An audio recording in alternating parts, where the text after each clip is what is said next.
Hello, hello, hello. This is Gresh from the I Am CEO podcast, and I have a very special guest on the show today. I have Sarah White of Your White Knight. Sarah, it's awesome to have you on the show. Oh gosh, and thank you so much for having me. I'm excited. Definitely super excited to have you on as well too. And before we jumped in, I want to read a little bit more about Sarah so you can hear about all the awesome things that she's doing.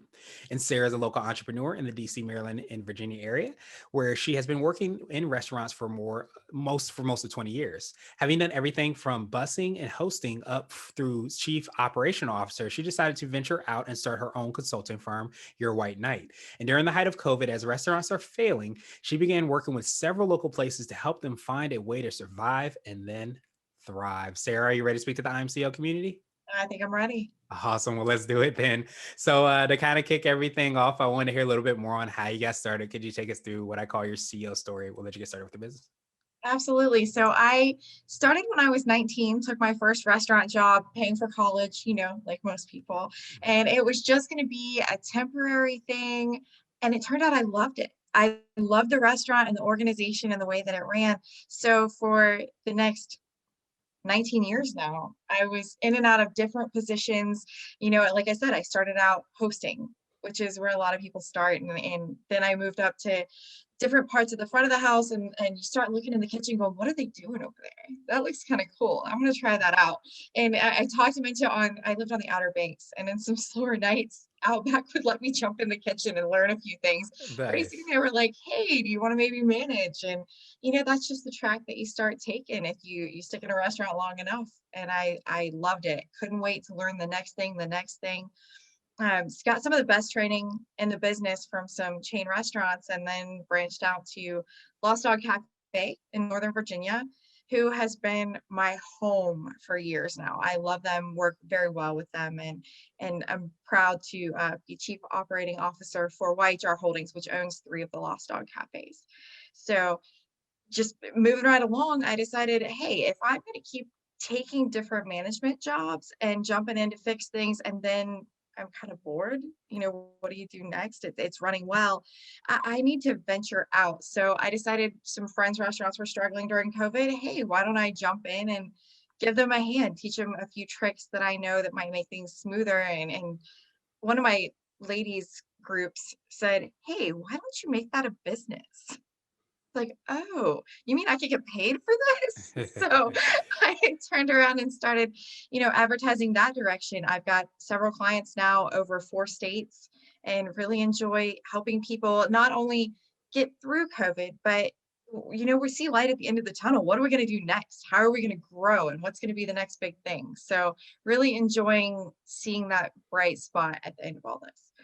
Nice. I definitely appreciate that. And I feel like all great things, come about, after you say the phrase, I can get paid for this, because sometimes we don't realize like the power and the expertise we have within. And I think especially, during times like this where, restaurants are trying to figure out, and, the food industry trying to figure out what to do, you can't jump past all the experience that you had and the different seats and the perspectives that you have, and to be able to kind of package that and be able to offer that to these this industry at a time like this is incredibly valuable. Well, and it's so much fun. I love Mhm. what I do. It's a puzzle, and going in and figuring out where all the pieces fit and how to make it a pretty picture is, it's fun. Yeah, absolutely. And I love that puzzle aspect. I'm a big puzzle fan as well, so that's always exciting. So I know I touched on a little bit, you did as well too, as far as like how you work with your clients. Could you take us through a little bit more on your process and what exactly that looks like? Absolutely. So the first thing we have to do is meet each other. And I encourage any restaurant anywhere that wants to have a conversation to call me, because you're going to come out of the conversation learning something. Like there's going to be some tips in it that if you never hire me, I'm still happy that we met. I love meeting people. I'm kind of the golden retriever of people. And so I'm going to be happy that we met. I got something out of it, and you're going to take some tips out of it. And those conversations are so important. And then we're going to go through, how are you currently doing things? Because you can't fix something if you don't know how it's currently working. And I'd love to hear from the owners, the managers, the staff. What's going on? What do you think you need? What do you see? And a lot of times I'm going to agree with you on some of it, and then I'm going to see a couple of things that you didn't. And we're going to work together on a plan for how we would fix that.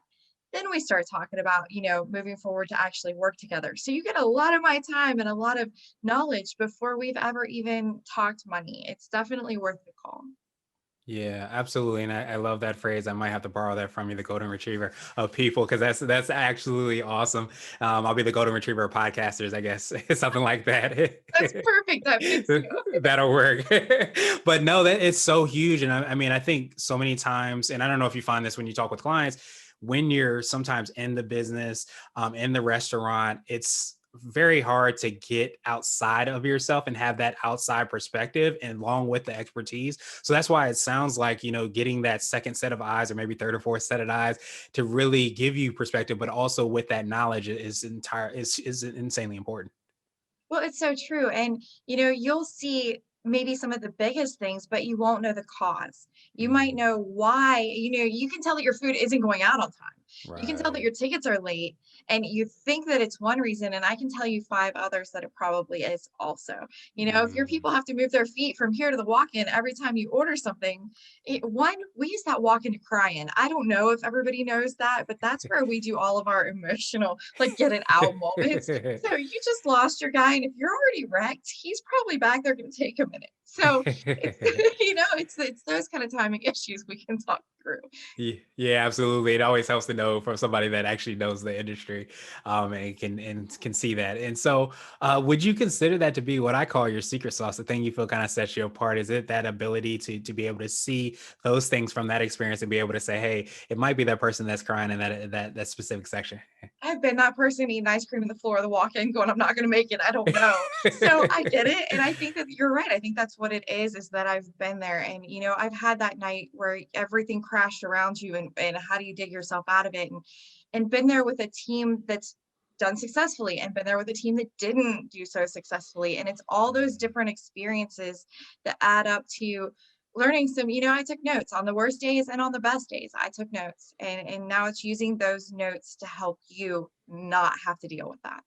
Yeah, absolutely. And it kind of sounds like, and correct me if I'm wrong, it's a lot of benefit to people that maybe even just starting, not even just trying to figure out what's right or wrong, or maybe thinking about pivoting to get that expertise and to talk with you because you have had, the successes, you have had the not exactly successes, and each of those experiences help you to kind of give that advice and consult to people.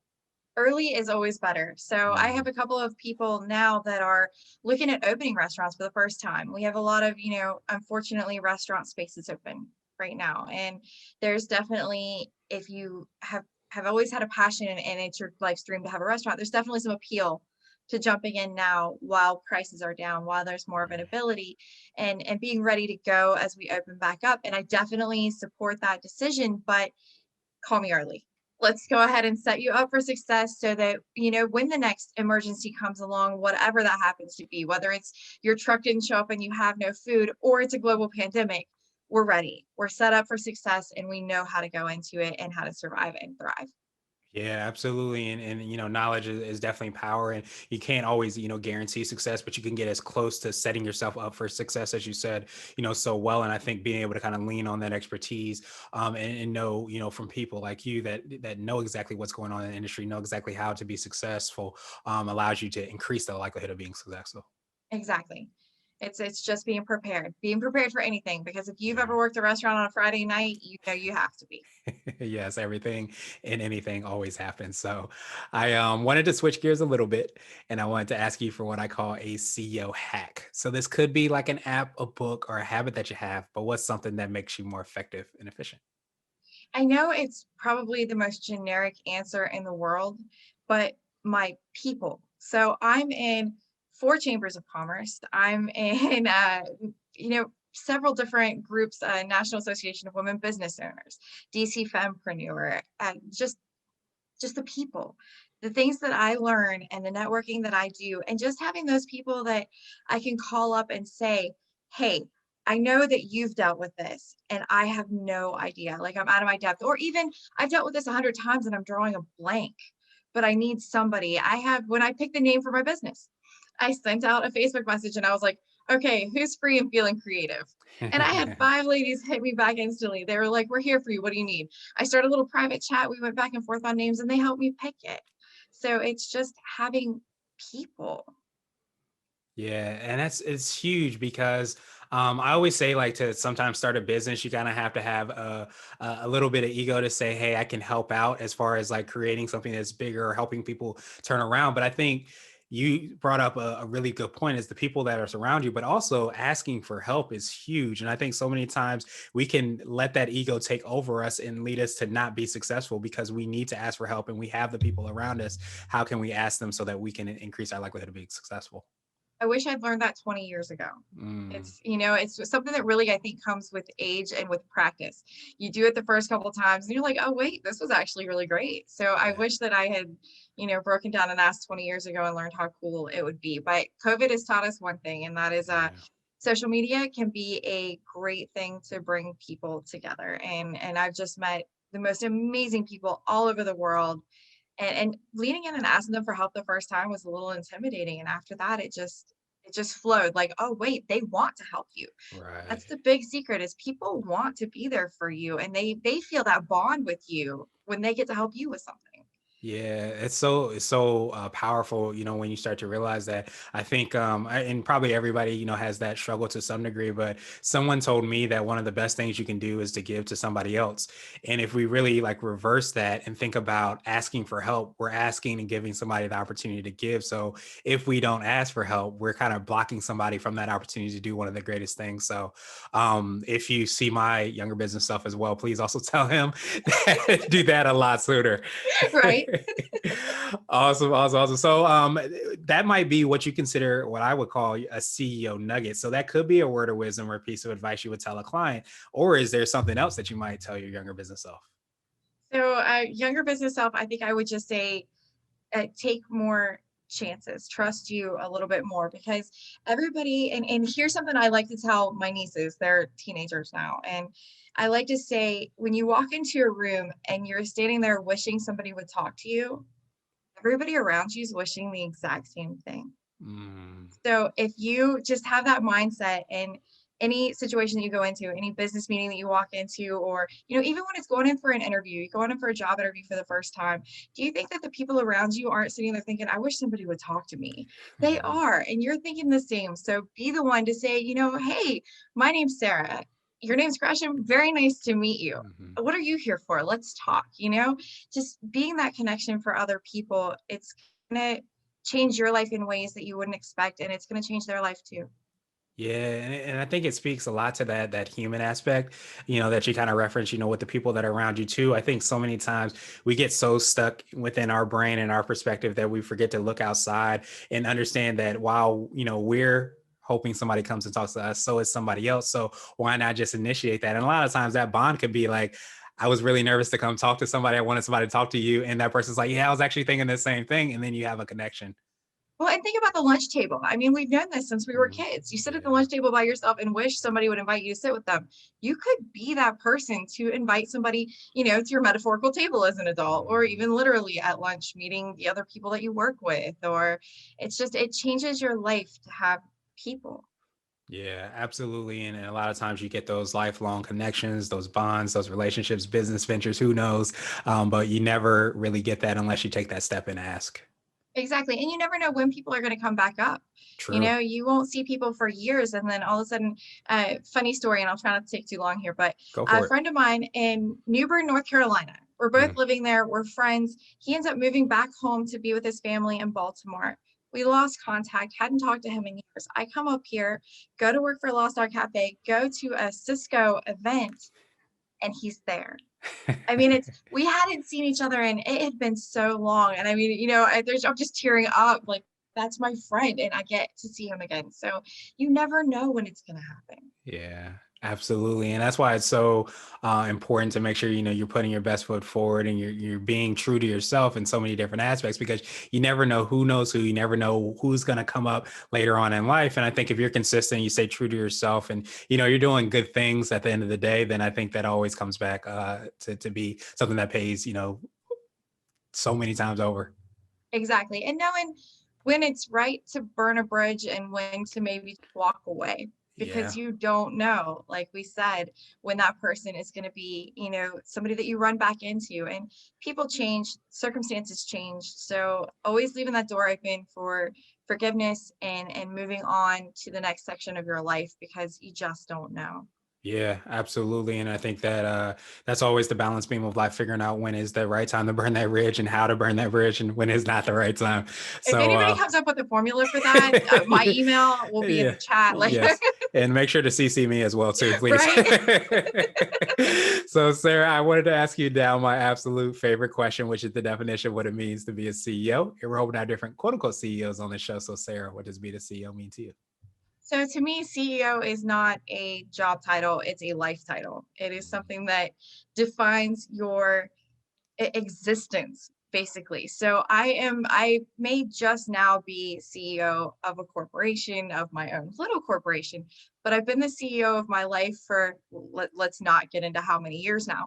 And so it's a mindset of being that person to step up, look at the world around you, see how you can change it, who you can take care of, because to me, that's what a leader does.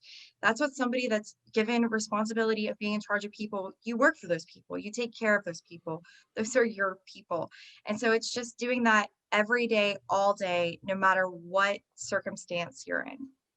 Yeah, I absolutely love that. And I love how everything comes back to people because it's something we often overlook and we'll skip over or have as a footnote, in our story or what it is that we do. But it really makes everything worth it. It really, brings everything back there. And I think when we understand with our actions, our inactions sometimes even too, it affects those that are around us. So we have to be cognizant of that and make sure we're putting our best foot forward. Absolutely. And that's, if you have the right people, they can open up things that you only thought were dreams, and they can push you to Mm. achieve them. So, get the right people. It's being there for the people around you and letting them be there for you. Absolutely powerful. Well, definitely appreciate that, Sarah. And I appreciate your time even more. What I wanted to do was pass you the mic, so to speak, just to see if there's anything additional you can let our readers and listeners know. And of course, how best they can get a hold of you and find out about all the awesome things that you're working on. Okay, so if you look up your-white-knight.com, you're going to get me, Sarah at Your White Knight. It's written the same way. It's going to be a great way to email me. You can call me anytime, 252-671-9148.